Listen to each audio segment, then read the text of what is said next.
আসসালামু আলাইকুম। আমি জান্নাত, কুক বাই জান্নাতে আপনাদেরকে আরও একবার স্বাগতম জানাই। আজকে আমি একটা নতুন রেসিপি নিয়ে এসেছি। আমার আজকে রেসিপি হচ্ছে পেয়ারা মাখা। বাসায় তো কম বেশি সবাই পেয়ারা মেখে খেয়েছেন। আজ আমি যেভাবে পেয়ারা মেখে দেখাবো, এইভাবে মেখে একবার ট্রাই করে দেখুন। চলুন কথা না বাড়িয়ে শুরু করা যাক। আমি এখানে দুটো পেয়ারা নিয়েছি। পেয়ারা দুটো খুব ভালো করে ধুয়ে নিয়েছি। এখন কেটে নেওয়ার পালা। আপনারা আপনাদের ইচ্ছে মতো কেটে নিতে পারেন। এটি নির্দিষ্ট কোনো নিয়ম নেই যে এভাবে কেটে নিতে হবে, তবে খুব সাবধানে কাটতে হবে। দেখুন আমি এভাবে কেটে নিয়েছি। এখন আমি একটা মিক্সিং বলে নিয়ে নিচ্ছি। এখন মেখে নেওয়ার পালা। আমি কিভাবে পেয়ারা মাখবো তা দেখতে আমার সাথে থাকুন। প্রথমে দিয়ে দিচ্ছি কাসুন্দি,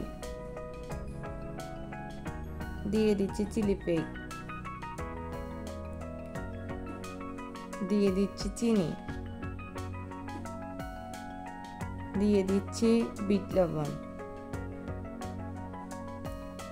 এখন আমি পেয়ারাগুলো খুব ভালোভাবে একটা স্প্যাচুলার সাহায্যে মেখে নেব।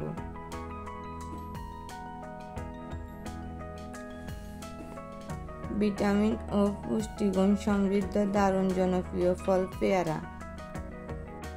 দেখুন মেখে নেওয়া হয়ে গেছে। আপনারা চাইলে চিলি ফ্লেক্সের বদল কাঁচামরিচ দিতে পারেন। এখন আমি এখানে দিয়ে দিচ্ছি 2 টুকরো আমের আচার। আচারটা দিলে পেয়ারার স্বাদটা দ্বিগুণ বেড়ে যায়।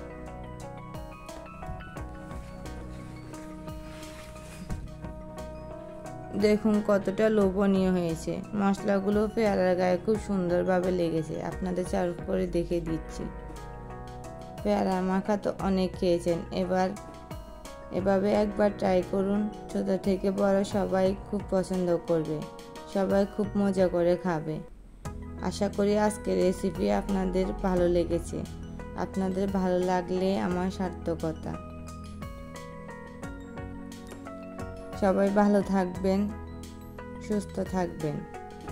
রেসিপিটি ভালো লাগলে লাইক, কমেন্ট, শেয়ার করবেন আর সাবস্ক্রাইব করতে ভুলবেন না। আজকের মতো এ পর্যন্ত। আল্লাহ হাফেজ। আসসালামু আলাইকুম।